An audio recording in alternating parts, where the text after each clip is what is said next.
Hello guys, তোমাদের আজকে আমি একটা ডেজার্ট আইটেম দেখাবো। চকলেট মিল্কশেক, যেটা ক্যাফের একটা পপুলার আইটেম।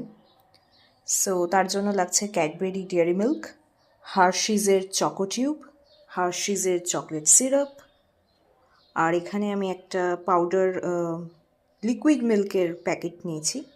সেটা তোমরা যে কোনো ভালো ব্র্যান্ডের নিতে পারো। দেন আমুল স্প্রের পাউডার মিল্ক, দেন সুগার, আর এরকম একটা গ্লাস, সো দ্যাট কি ওই ক্যাফে স্টাইল ফিলটা যেন হয়।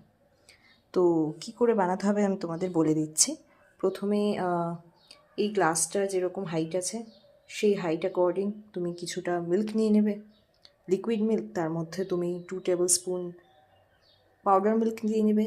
তারপরে এই মিল্কটা, যেটা ডেয়ারি মিল্ক আছে, সেটা তুমি মেল্ট করে নেবে। দেন অল্প একটু সুগার দেবে, এটা অপশনাল, চাইলে স্কিপ করতে পারো।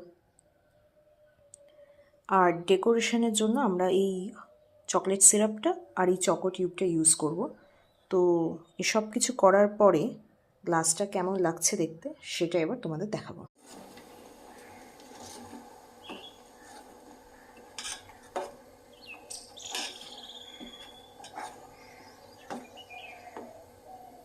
তো আমার এটা অলমোস্ট ডান।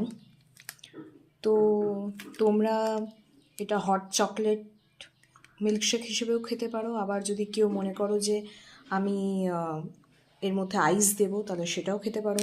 উপর থেকে তোমরা ক্রিম অ্যাড করতে পারো, আরও বেশি ফ্যাসিনেটিং লাগে, কিন্তু আমার বাড়িতে এই মুহূর্তে অ্যাভেলেবেল ছিল না, সেই জন্য আমি দিতে পারলাম না। সো এটা বাড়িতে ট্রাই করো, একদম মানে রেস্টুরেন্টের মতোই ফিল মানে দেবে, ক্যাফের মতোই ফিল দেবে। আর এর মধ্যে আমি আরও একটা ইনগ্রিডিয়েন্ট অ্যাড করছি, সেটা হচ্ছে মেন ইনগ্রিডিয়েন্ট, যেটা আমি স্কিপ করে গেছিলাম, সেটা হচ্ছে কোকো পাউডার। তো 500 ml মিল্কের জন্য 3 চামচ কোকো পাউডার আমি ইউজ করেছি। সো কেমন লাগলো রেসিপিটা তোমরা অবশ্যই জানিও।